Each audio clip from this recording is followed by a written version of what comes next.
This was one of those conversations where I have been genuinely smiling ear to ear. My heart has been brimming with joy. Right? The paternity leave which I got when I was born was 1 week, right? 1 week. I mean, as you would, all of you would both of you would Yeah. realize, 1 week is just not enough. No halo effect which needs to be there. That's a bias Right. playing out, right? Flip Absolutely. it. It's not babysitting, it's your own child, right? Like it's not like that absolutely gets my goal. Hi, everyone. As we come back and revisit yet another conversation with Tales and Lattes, I was just reflecting and it hit home that sometimes life for all of us tends to get a little loud. There's work, there's family, there is timelines that we're trying to meet, there are expectations. And we actually forget to talk about what's happening in between, the real stuff. That stuff that does not make it to performance reviews or all of those WhatsApp messages. And that is why we've created Tales and Lattes, a space where we invite all of us to come together, to slow down, to breathe, and to speak honestly about things that shape us as humans and not just professionals. Things that help us build a more equitable ecosystem, be it at home, at work, or in the society at large.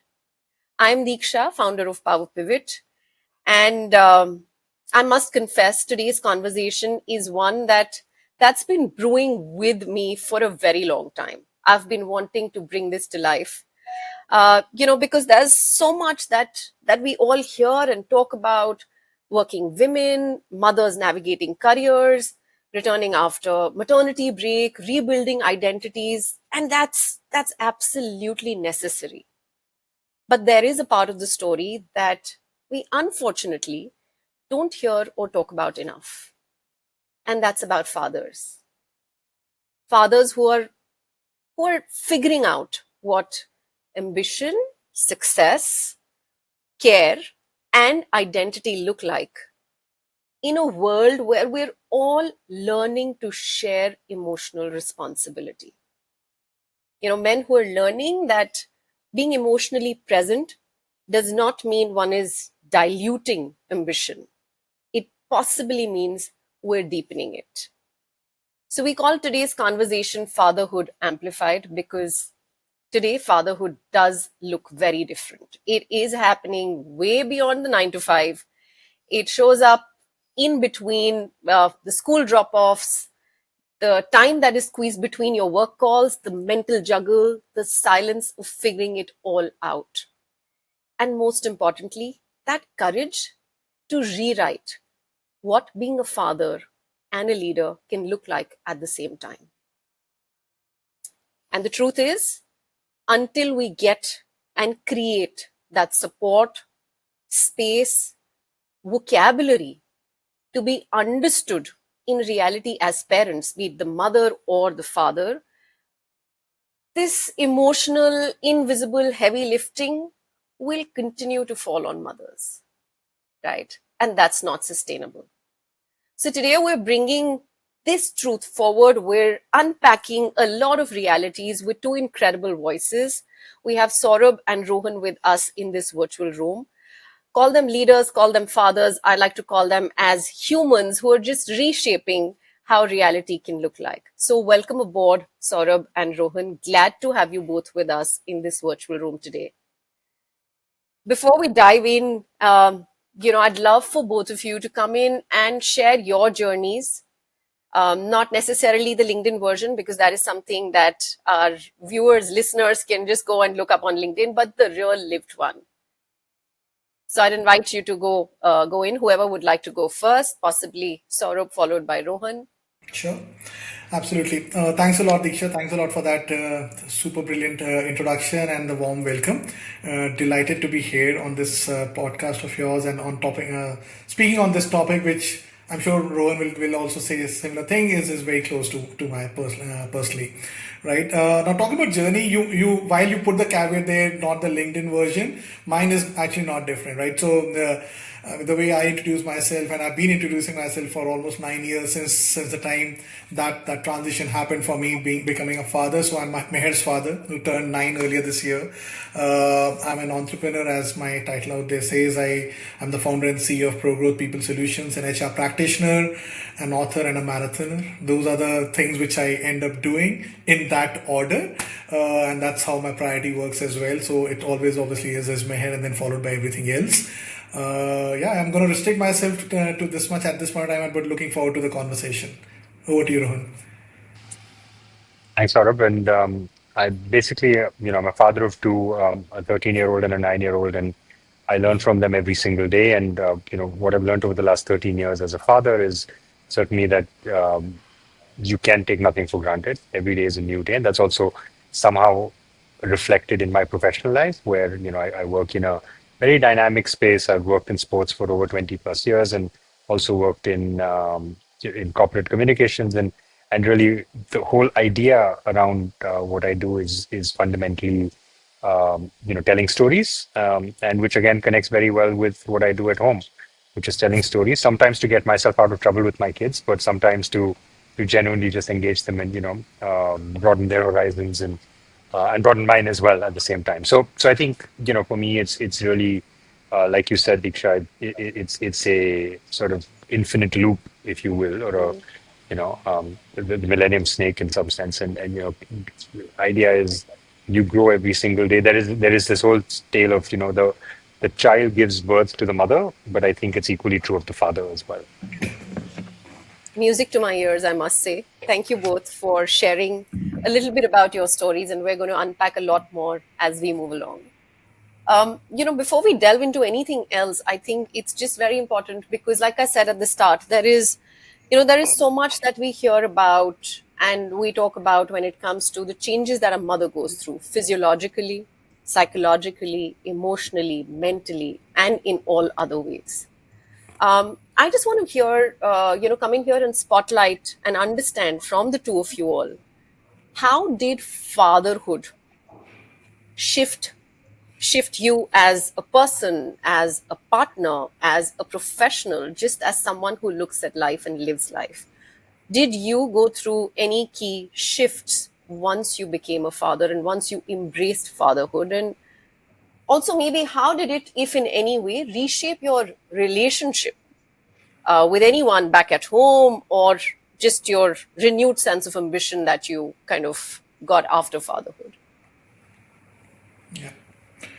Yeah, happy to go in first, right? And I'm going to actually break it down into exactly the three parts which you mentioned, right? So I think first thing first, as a person, I think I have become way more patient than what I was, right, in the last nine and a half years. And I think it's not even a choice which you have, right? When you're dealing with a toddler, this patience is possibly the only avenue you have to be able to deal with the uncertainty which it possesses, right? So as Rohan says, you really don't know what's coming up next, right? And you need to be patient, and that patience needs to translate into being a really good listener. Over the years, I've had this feedback being given to me that you speak a lot, you don't listen much. Rohan is smiling. You don't have a choice. You really do not have a choice when you're dealing with a toddler, but to listen to her, right? And I think personally, that's been a big shift for me, which is having oodles of patience and having the ability to listen.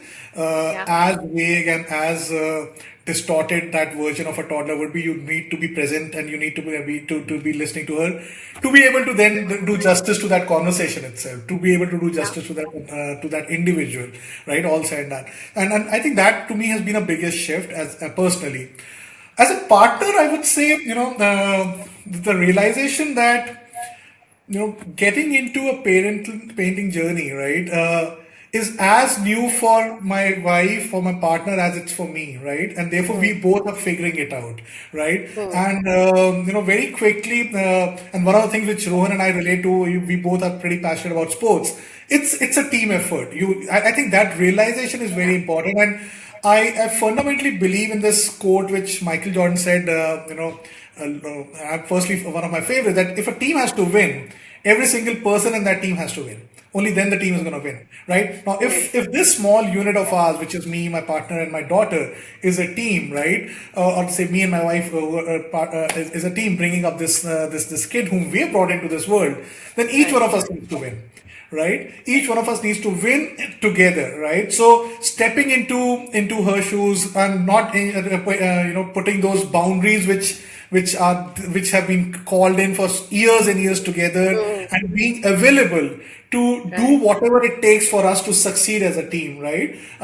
Whether I think that's been my biggest transformation, that there are no boundaries there, right? It's we together bringing up a kid, and you need to step in. You really need to step in. I mean, I'm Yeah. sitting today. I mean, my wife is traveling to Kuala Lumpur. She's off for about a week. It's me and Meher, Mm. and we've done this many times over. And yeah, you need to figure it out. How do you do that? Because that's Yeah. how you're gonna win together. So to me, that's been a shift as a partner. I'll be very honest with you that until Meher came in, I think that shift hadn't happened. Now, there Yeah. were boundaries. There were absolute boundaries which were Yeah. there, which got created consciously, unconsciously while running the house. There were tasks which you would end up doing outside. There were tasks inside the house which your partner would end up doing, but not when it Yes. is bringing up a kid.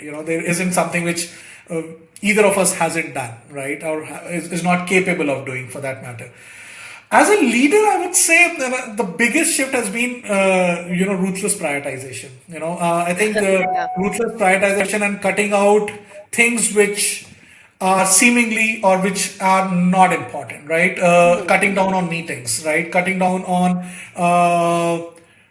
if I may say, even micromanaging my own team, right? Letting people have their own space, and allowing them to even make mistakes, for that matter, right? And Mm. it helps the individual, but more than that, it helps me, because I mean, one only has 24 hours, right? So ruthless prioritization is something which is a big shift which has happened with me on the professional side, and only positive, I would say. Yeah. Sure. I think while we heard your narrative, I was smiling ear to ear because it was just so heartwarming to hear that there are households that operate as totally gender agnostic, where what one does is not necessarily defined by one's gender, but is defined by who can pitch in at that time. And when we call it equal parenting or equal partnership, I just feel there's sometimes I'd be holding the ball for longer. There's sometimes my husband would come in and take the floor and manage the flow of things. But that's just how it seems to work. So thank you for sharing that, Saurabh. Rohan, what about you? What were some of those shifts that you observed? So I think as a parent, the first thing that I've had, I mean, and again, Saurabh will know this, as anyone who knows me, I think one of the first words associated with me is being judgmental, and sort of having to suspend that sense of being judgmental, right? Being a little kinder, being a lot more compassionate. I think that's Hmm. definitely been a big shift in just sort of and it's not just with kids, right? It's with everybody, Hmm. right? Like my younger daughter will always, whenever there is a delivery at home, Hmm. she will always make sure she goes and asks them for a cup of water, right? Hmm. It's like pani chahiye, and that's like a standard question, right, in our household, Yeah. and she sort of lives that sort of thing. So I think that there's that compassion, suspending judgmental thing. As I Hmm. think that's been the biggest learning that I've had from my own kids. Then as a partner, I think it's this idea of it's a tag team, right? Like we're a tag Hmm. team. We're in this together, and also just the fact that we're not perfect. We're going to, there are days Yeah. when we'll have meltdowns. There are days when we'll not see eye to eye. There are days when we will fight over how to deal with a particular situation. Right. But just knowing that, hey, this is all a part of the process, right? And I Hmm. think just it, allowing yourself, and therefore, we spoke about kindness to others, but I think there's also kindness to yourself and your partner, where Absolutely. you're like saying that, okay, look, we'll get this right eventually, right? And Hmm. hopefully not damage the kids too much in the process, but we're sorting this out. And as a leader, I think for me, it's really been this ability to just step back and know that I can't control every situation, right? Especially with the kids, the unpredictability of how they're going to react. I mean, you could have the same situation or the same you could be at the same juncture every single day of the week and have five or seven different reactions. Yeah. So just knowing that the specific, like, yes, the efforts. and the inputs are probably in your control. And it's kind of a little bit like sport as well, which is why sports and life is such a great analogy, or parenthood as well is such a great analogy. Like they're analogous in that eventually you will learn to just be a lot more flexible. You'll learn to give up control, and I think what that allows you to do is just allows you to actually enjoy the moment rather than, and I say that now, but some there are days when I want to strangle my kids, but most days, like when you sit back at it, you realize that this is really about just allowing the process to happen. And this is like, it's like John Lennon said, right? Life is what happens when you're busy doing other things, and it's exactly that. Hmm. It's just sort of allowing yourself to do those other things that then Hmm. constitute life, right? So I think that for me has been the biggest sort of takeaway. Very interesting, Rohan. And, I love the bit about it not being a perfect ground at all times. Things are going to be like a seesaw, things are going to move in this jigsaw puzzle, but the intent is we're together and we're just trying to piece it all together with shared efforts. The one thing that comes to my mind as we speak about this, and without possibly getting into very personal anecdotes, feel free to if you'd like to, but just want to know if both of you actually grew up with this version of fatherhood. Because in our growing up years, possibly the version of fatherhood that we saw was starkly different from what we're talking about in this room today. And I'm not in any way generalizing, but I'm just trying to understand, is that what you always grew up with, thinking as a mindset, observing, or is that something that you've acquired along the way? And if acquired, would you be able to possibly think about what were those triggers, what were those nudges that actually got you to this version of fatherhood? Okay, I can go first there, Sure. and it's a great question. It's very deep as well. So, the version of fatherhood which I saw at my home was very different from what I just narrated, and simply because my father was in the Indian Army, right? So, major part of the time I didn't even see my father, right? I've practically grown up with my mom, right? And that's why I have, like, the world knows that I'm way closer to my mom than I'm to my dad. But having said that, the realization, because when you're growing up in that in that environment, you do realize that even as a kid, that you do miss fathers, right? There are things which you need, and you need to have a discussion with father. And I did not have that for a long period of time, right? And therefore, one thing which was very clear in my mind whenever I would step into my fatherhood, that I'm going to spend time. I would want to give time to my kid. So that piece was very clear, and that's what I've indexed on. That's why I talked about the ruthless prioritization, because I only have those many hours, and I want to make sure that I have my priorities very clear in terms of major part of my time going to Meher, right? In terms of no calls after 6. Rohan knows this, and I would not even respond to his messages, right? So all of that was very clear in my mind even before I stepped into fatherhood, right? What wasn't clear and what has gotten acquired is the things which I talked about, right? The fact that having been brought up in an environment which was high on discipline, which is what an army environment will teach you, right? My thing was that let the kid evolve, right? And I realized it only when I came when I became a father, is because the uniqueness of a kid, you realize only when you have a kid at home, right? Right. You may prepare, you may read, you may Yeah, yeah. talk to other kids, but every kid is different, right? And therefore, Absolutely. that realization that there cannot be a playbook. As Right. much as I prepared for it, and I did prepare a lot, that's my nature, right? Yeah. It just did not materialize, because the day one itself was not something which was written anywhere, right? So your ability to adapt, and your ability to see a kid as a unique human being, and every kid being different, and therefore figure out a way to nurture that kid at home, is something which Right. I'm still acquiring, I'm still learning, and that's the beauty of this journey, honestly speaking, right? Yeah. Everything else, I think, which I talked about, like, or I'm sure Rohan touched upon the fact that being partners, being equal partners, or you spoke about. To me, that's a given. Honestly speaking, Deeksha, I would not say that I didn't see that play out in my childhood, simply because my dad wasn't around most of the time. But that was the context I lived in, right? So I Hmm. don't think that for me that was something which I knew beforehand, but I knew the moment we stepped into this that we are in this together, we are a team, and we need to work together. So in many ways that was acquired for me. So that's how I would play it out.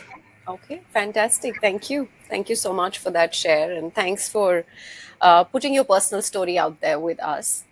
What about you, Rohan? Is there anything that you'd like to add here? Yeah, I think, I think one of the things is, and similar to Saurabh, I think who grew up closer to my mom than my dad as well. And but unlike Saurabh's dad, who was on the front, mine was very much at home. And I think what also what I also learned from just watching my parents interact, I think is just the value of stability, amiability, just a warmer environment, and not to say that they didn't try, but it was, I think, just value. It's just something that's been imprinted on me, saying that look, your kids eventually will absorb all the the layers and the nuances and the subtext that's in your in the home, which is both said and unsaid, and therefore to be very conscious of that as parents as well. And I think that's something that my wife and I will try to work on, and like with most things that we do, fail most of the time, but try it nonetheless. Fantastic. All right. It was very interesting because while you both were talking about it, and again, at no point do I want to sound like someone who's generalizing, because I believe the moment we begin to generalize, we're already slotting people. But just basis what I have heard, and this is absolute hearsay, which says that emotional vocabulary such as presence, care, compassion, nurturing may not come as naturally to men. But in this room right here, I think those are words that I've been hearing over and over again. Having said that, there are many such biases that exist around us, right? I just want to know from you, what is that one bias about fatherhood or just about working parents that you have witnessed around you in your ecosystem and you feel, oh my God, that is so dated. How are we still living with that bias around us? How long have you got, Deeksha? I think. Oh my God. I mean, I We- don't even know where to be. I don't even know where to begin, right? I'll talk to people who I think are peers, or I mean, not I think are peers, yeah, and I think are like-minded, but they're not, right? yeah, Um, like one of my and I think I'll just use two. There's about 50, but I'll just use two. Right? One is this thing about dad saying, "Oh, I have to babysit my child." Right? It's not babysitting. It's your own child, right? Like it's not like that absolutely gets my goat, right? And then if we wanted to, I just want to make sure that this is family rated, so I'm not going to use the actual words that come to mind. But I think for me it's so infuriating to say, like, what do you mean you will take there'll be so many times, and like I play sport, etc., and be like, oh, I can't come up to babysit my child. I was like, no, it's not. It's your job, right? You brought this child into the world, or you brought this child into your family, and how do you then step away from that and separate yourself, saying, "Oh, this is a part-time thing," right? So that's one, right? And the other is this, this whole thing. Like I will, um, I get up in the morning and we'll split responsibilities. So my wife will feed the girls breakfast, and I get their lunch or whatever tiffin ready, right? So that maybe the word tiffin is dated, but whatever, right? So we'll get their snacks and lunch ready for school, and that's just how we've divided responsibility, because she likes to sleep in a little bit. I'm an early bird, and yeah, that's how it plays out. Um, but the number of people who will be like, "Oh, why do you like?" And that means that sometimes I don't get to do things right before school or whatever, and they're like, "Oh, why do you have to do this, right? Like, why can't yes, your wife do it?" I'm like, because she does 50 other things that I don't do, and I can't, I sometimes like she'll plan ahead with groceries and stuff like that, and she knows yes, what birthdays are coming up and all of that stuff, and which I don't really I can't be minded to do it, and it's just not my nature, but it is yes, for her. And then what, where do I support? So I think I think it's just this fact that eventually you're doing this for the kids, and instead of sort of looking at, like, it's just the lens.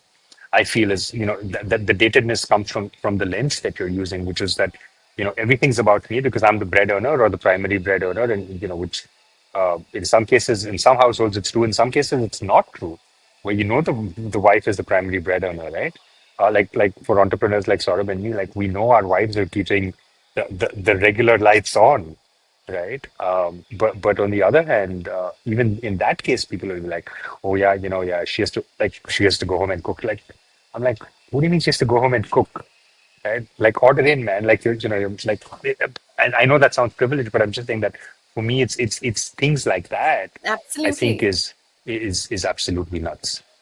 Yeah, and it is, I think, when it comes to biases, it is in the ordinary. It is in our everyday lives. In those, oh, it was just by the way, oh, it was just a joke, or it was just said casually, is where we need to just sit back and rethink and reflect on where this is headed.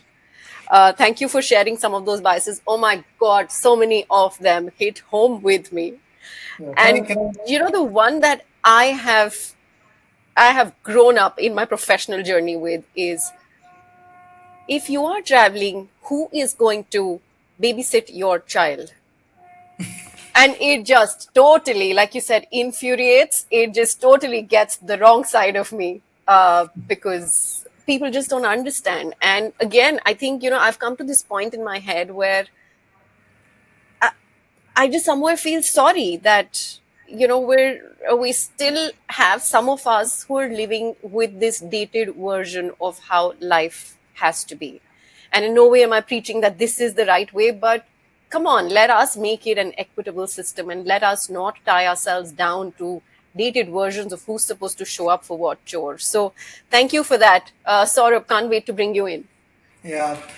Great points, Rowan. I mean, I was just smiling because, yeah, we see this happening every single time, Yes. right? And I'm going to talk about two things here, right? One from the professional space and the fun from more personal, right? And I'm going to give an anecdote, I mean, get a real life example itself, right? So, my daughter's school, right, has this, and I'm sure most of the schools have this concept of parent reps, right? Like class reps, you have parent reps, right? And I happen to be my daughter's classes parent rep for last 3 years now. And so the other day there was this meeting which was called in by the school about for of all the parent reps which were invited for some discussions meeting. The mail started with "Dear moms," okay, and like, you are the ones who have nominated to be a parent rep for my daughter's class, and you're sending me a mail which says "Dear moms." I reached that room, 40 odd parent reps. I'm the single male sitting in that room, right? So I can't even fault them that with 39 out of 40 people, are moms there, and therefore that mail said "Dear moms," right? And that's Yeah. a bias playing out there. And I'll now tell you why. I'm going to link it to the professional space. I mean, an HR guy, so I'm going to bring in a framework here. So Hmm. the halo and the horn effect, right? Hmm. Women are still seen as the primary caretaker, right? Yeah. And when that happens, how does it play out for her and how does it play out for males, right? If my wife goes for a or if a partner goes for a parent teachers meeting, it's a Yeah. given, right? Yeah, she's supposed to do that, right? Yes. If I take off or if I tell my client that, listen, I cannot turn up for this meeting, or I'll only do it in the Hmm. second half because in first I need to go to a PTM, right? Hmm. I'm celebrated. Hey, listen, this guy's doing, he's going. Listen, I'm Oh, not yes. I'm not doing anything great work. I'm just being present for my daughter's parent teachers meeting. I don't need to be celebrated. There's no halo effect which needs to be there. That's a bias Right. playing out, right? Flip it. Absolutely. If a lady turns up and tells her boss that, listen, I cannot do this meeting, cannot be available because I need to attend a parent teacher meeting, invariably it goes against her, right? You're prioritizing family over work. It gets played out to the extent that I have heard this play out in appraisal meetings and whatnot. That's a Yes. horn effect, right? And that's the biggest bias which gets played out. And to me, both are wrong, right? I do not need to Absolutely. be commended on the fact that I'm showing up for my daughters, right? That's Yes. my job, as Rohan said, right? I'm equally Yeah. responsible for getting that life into this world. And Hmm. if I'm, holding on to that responsibility, nobody needs to celebrate me for that. And Hmm. reverse is also true. If my wife is doing it, she's doing her responsibility. It cannot go against her, right? So to me, That's a bias which I don't know how much time it will take for us to get out of it, Yeah, but it gets played out over and over and over again. It just feels really sad as an HR I professional know. when such conversations happen. Absolutely. And I think I call it the double bind of bias. This way or that, oh, we're going to be penalized. And by we, I mean all of us. So it's just, I think, about having the courage to walk our path. And, Saurabh, you shared an interesting anecdote about dear moms. So back in the pandemic days, my daughter, who was all of 5, was in her virtual class, and her father was sitting alongside because I had work meetings to do. And the teacher just called out, "All right, so now I'm going to request all the mothers to bring out that sheet of paper." And she just looked at her dad and she said, "Does she not know that even Papa can sit?"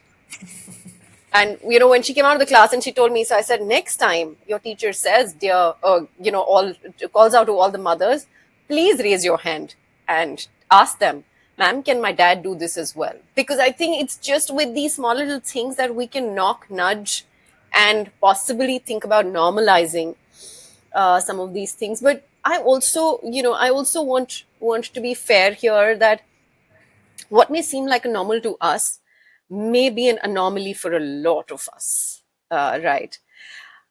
Basis whatever you've seen around, what do you think, if at all, is a systemic barrier that possibly may be stopping men or inhibiting men to show up as caregivers?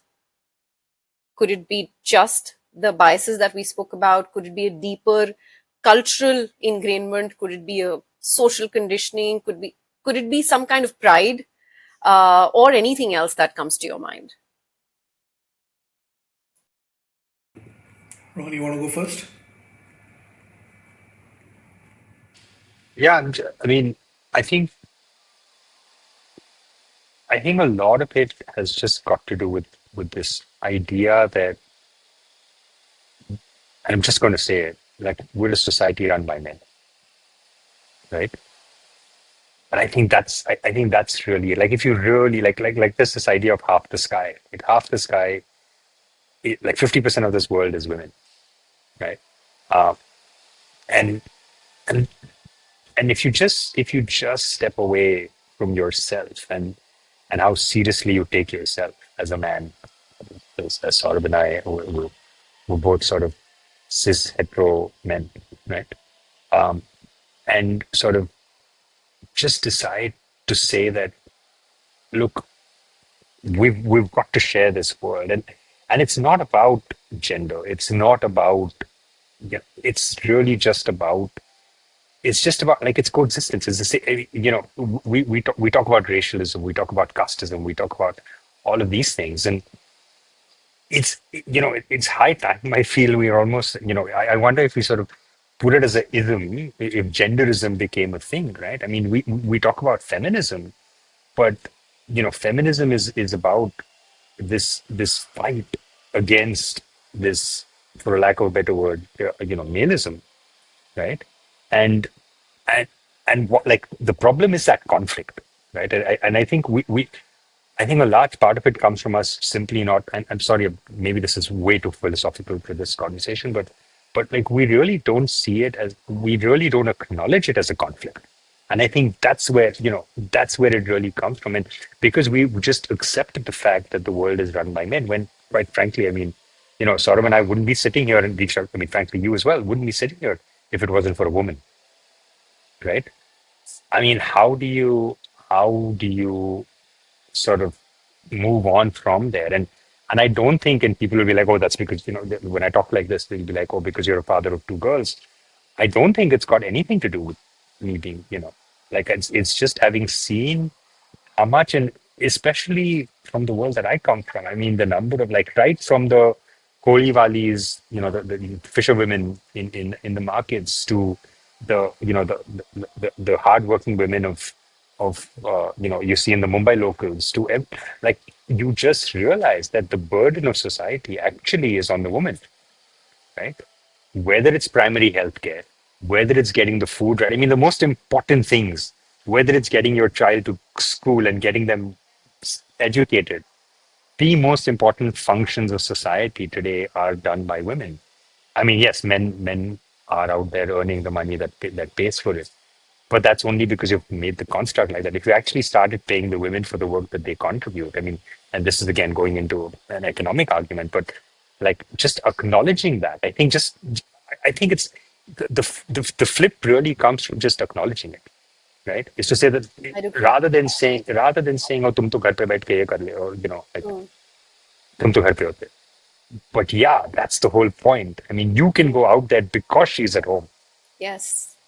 right? Yes. I think it's that acknowledgement. And if you just sort of, if everybody just sort of made that acknowledgement, I think we just flip it, right? Yeah. And it's not an India problem. It's not an India Absolutely not. problem. It's a global issue, right? I mean, even in Absolutely. really progressive markets, you'll still see the Mm. same thought process. Mm. But I think it's simply that, and you acknowledge the conflict, you acknowledge the contribution, and then it changes because nothing else hits home like money, right? Mm. So if you put an economic number to it, and I know people have tried, but I think it's high time as a society we sort of Yeah. come together and sort of create that. Sorry, that went way deeper than I No, no, no, intended to. absolutely loved I it. think Thank you. In so. fact, it got home to me a conversation I was happening the other day, with a group of friends. And, we were just discussing that, not sure if it's the right thing to say here, but I'm still going to go ahead and do that. For the longest time, I was attached to this idea that, for women to get that seat at the table, in the accepted terms, it is going to be when women get financially independent. But I actually saw a kind of flawed assumption in my own belief there, that how much have we non-glamorized or de-glamorized the role of a homemaker, the role of a stay-at-home parent who chooses. Again, it all comes down to the power of choice, and which is what must be celebrated. So, I had a bit of reflection moment myself, and, because we were having such an honest dialogue, it just really hit home with me that why is this bias, so important for me, that, a woman can be strong when she's bringing money on the table, as long as a woman has the ability to make that choice and to live with the choice of the life that she wants to build with her partner. To me, that is real strength, and that is what we all should possibly work towards. But thank you for that share, Rohan. Couldn't hold myself back from bringing this to the fore. Saurabh, why don't you share your Yeah, a thoughts on lot this? has already been said by two of you, right? And I'm again gonna bring in some anecdotes and stories here in terms of what needs to change, right? And Rohan talked about the fact that this construct itself, and you Yeah, touched upon it as well, that construct itself needs to be challenged and needs to be questioned, and we need to come over that. And I mean, it needs to be gender agnostic. It is not just a responsibility of men to don and accept the fact that there is equal responsibility which you need to yeah, play. It works both ways, right? But I think if you just zoom out, what will enable that to happen? And I'm just gonna yeah. give again maybe a couple of examples itself. I think both systemic and structural changes needs to be made, right? And Hmm, again, I'm talking only India context. I've lived all my life in this country, and that's how it's hmm, going to be. While that shift is happening both at system and structure level, there's still lots to be done. And let me give examples here, right? So when Meher came into our lives, I was heading HR for a prominent organization, right? So all these policies and processes were pretty much an ambit of my work, right? hmm. The paternity leave which I got when was born was 1 week, right? 1 week. I mean, as you would, all of you would both of you would Yes. realize, 1 week is just not enough. It was in my purview, right? I did Yeah. not realize until I became a parent that paternity leave of 1 week is not enough. It just Yes. does not do justice to the massive shift you undergo as an individual once you become a father, right? Leave alone, when you become a mother, right? My wife Yeah. had a 3 month maternity leave back then, I'm talking about, right? That has Yeah. shifted to 6 months, which is great. Yes. Can it be better? 100%. But yeah, that shift has happened. Thankfully, we are also seeing a shift on paternity leaves now, right? In fact, I'm seeing a shift. The place where both of us worked, Rohan and I, we didn't have, or rather, we had a concept of parental leave, not paternity or maternity, right? That's how we used Hmm. to call it. So that's to me is a systemic change which you're talking about, from a ways Yeah. of working, recognizing the fact that that construct needs to be challenged, right? A father cannot possibly come back if you expect him to come back to work in a week's time, you're Yeah, only accentuating that biases or accentuating that construct itself, right? So that's one absolutely. example from a systemic perspective. Structurally, let me talk about it. The first time, I and Meher traveled all by ourselves, right? I mean, my wife could not travel, and we were traveling to our hometown. It was only me and Meher. She was all of 1.5 years old, right? Hmm. So me and her went to the airport. She wanted to do the washroom. There was no family washroom, Yeah, right? yeah, I didn't have a choice but to take her to the male washroom, right? yeah, And she was too little to realize that, but that yes, continued for another couple of years to the extent yeah, that she started saying, "Hey, listen, I'm not going to go to this. This is the gents' hmm, toilet," right? yes, And then at that point, I had to actually start requesting someone to, can you take her inside a woman's washroom hmm, and get her back. yeah, Structurally, that needs to shift. Now, I'm glad we are seeing that shift. Some of the bigger yes, airports have family washrooms, but these hmm, are little nuggets which I think as a society we need to understand that if we want to break that construct, right? If we want to come out of that absolutely, construct, we need to enable it both structurally and systemically at the professional, absolutely. in the professional space, in the space outside the work as well. Otherwise, how are we gonna how are we gonna change that? It's just not gonna change, right? So that is my 2 cents here. Absolutely. And I think some fantastic pointers that you brought in here, Saurabh. I totally agree. It has to be at a systemic and structural level. The whole thing that you spoke about on paternity leave, it's a topic very close to my heart. We were just in conversation with a couple of organizations, and what we realized was that though the paternity leave on paper today is getting better by the day, but the uptake on paternity leave in most organizations is still low. So while you can have the policies, while you can have the frameworks, but until that whole thing of that breaking away from the bias that oh mujhe kyun chahiye, I mean my wife is back home, everything is okay, sab manage ho jayega, I'm going to be back at work because that's where I got to show up. So that uptake on things like paternity leave, and I think role modeling such behavior is going to be possibly one of the better ways to get other people to be sensitive to how this can be brought into their lives. But thank you. I think two very, very important points. We'll bring you in again here, Saurabh. I think there's something you'd like to Yeah, add. yeah. No, just to the point which you made, right? So paternity Yeah. leave, why the uptake is not more is what I just mentioned. One is obviously your own mindset that you're True. used to seeing yourself as the primary breadwinner, and therefore there Yes. is that inherent bias in your own mind that Yeah. if should I take more and what will happen to my Hmm. career and my profession and Hmm. whatnot. But that gets accentuated by that horn effect which I talked about. That what if Yes. my manager, my boss sees this as a negative that I've ended up taking 3 months of Hmm. paternity leave and it Yeah. impacts my promotion, my increments and whatnot. So it Yes. works both sides. It works both ways, Absolutely. and that's the point which I think Rohan was making, that that construct itself needs to be challenged and needs to be challenged across all fronts, right? But Absolutely. it needs to be backed by systems and processes and policies and structural changes coming together. Couldn't agree more. Yes, absolutely. Um, so I think there's a lot of ground that we've covered, and we could go on for a very long time because I think it's a topic of shared interest. But before I let you both go, there are a few things that I wanted to kind of unpack with you, and just kind of bring in a little more lightheartedness to the conversation we're having, because I strongly believe no matter how grave the subject is, we can bring in a little bit of joy while we're unpacking it, and that just makes it lighter on the heart and mind. Um, as as you see your daughters grow into their adulthood, um, what is the one change or what is the one big shift that you hope and wish for your child to see in the world when they look at their when they look at working fathers in their times?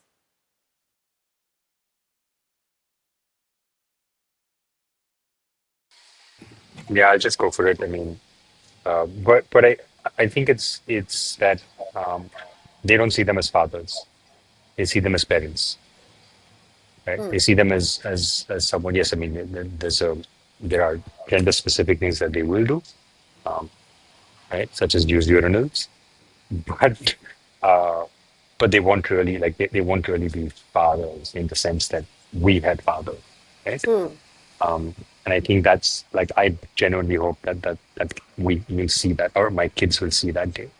I think that's one thing, and the other is also the fact that it's not like, I think we were all talking about this. Like it's like a lot of times, and I again, this is not to say that this is